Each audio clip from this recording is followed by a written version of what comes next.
kayo dito sa Cebu. Dito sa Mactan Shrine.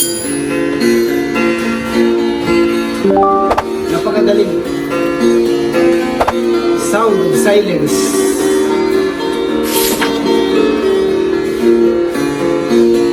Marco Vlog! Yeah! Favorite song.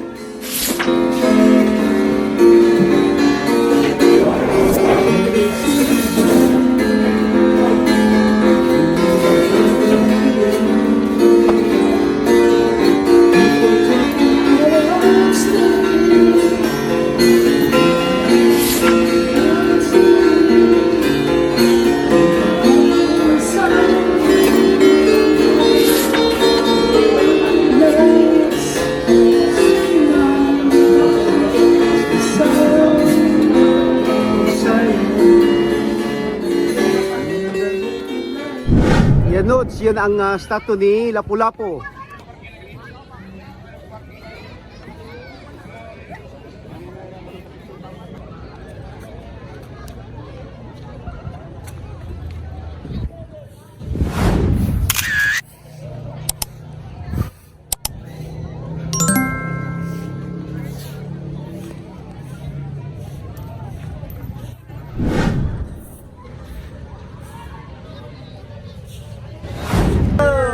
Kami yung mga supporter. Lods, mga supporter ko dito sa Mactan Shrine. Tara na! Welcome to Omar Marco Vlog! Yeah! Wow! Idol, Lapu-Lapu. Ito yung Mactan Shrine. Ito yung statue niya dito. Dito talaga ang labanan. So every year daw, pag anniversary dito ginaganap.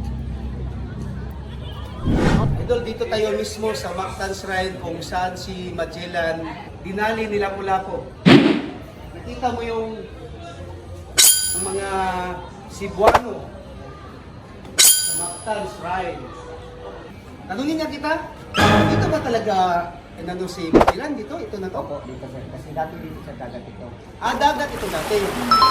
Para ko rin na nagilang tayo. Dito talaga dito. Ah, ito yung history. Yung barko nila sir, yung barko nila, doon talaga. Ito yung ano ni Magellan, no? Ferdinand Magellan dead on the spot.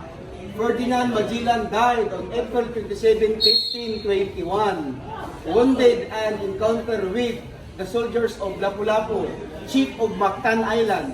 One of Magellan's ships, the Victoria under the command of Juan Sebastian Elcano, sailed from Cebu on May 1, 1521 and anchored at San Lucar de Barrameda on September 6, 1522, thus completing the first circumnavigation of the earth.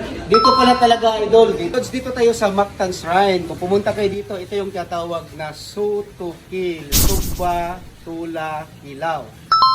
Hello, ate. Ano pinapanood nyo? Haji Omar Tayo Vlog. O, kita mo, idol. Alam mo, nanood sila sa vlog ko. I-play mo nga. Nanood pala kayo? Wala, nanood sila. Nice. Hanggang dito pala, meron akong followers. Say hi to our vlog. Hello po! Nice. Mga taga Cebu, taga Mactan. Alam mo mga loads, napakagaling. Pumunta kayo dito sa Cebu. Dito sa Mactan Shrine. Napakagaling. Sound of Silence.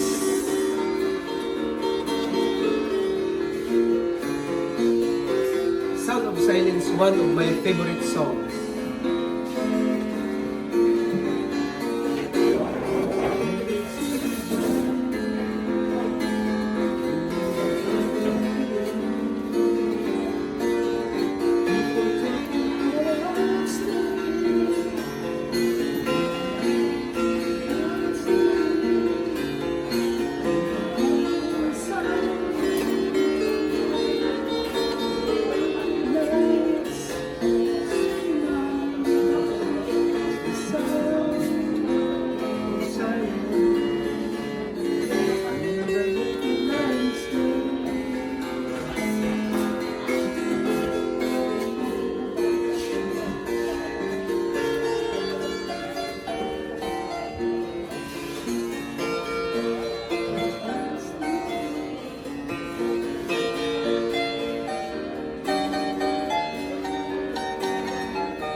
naman sir.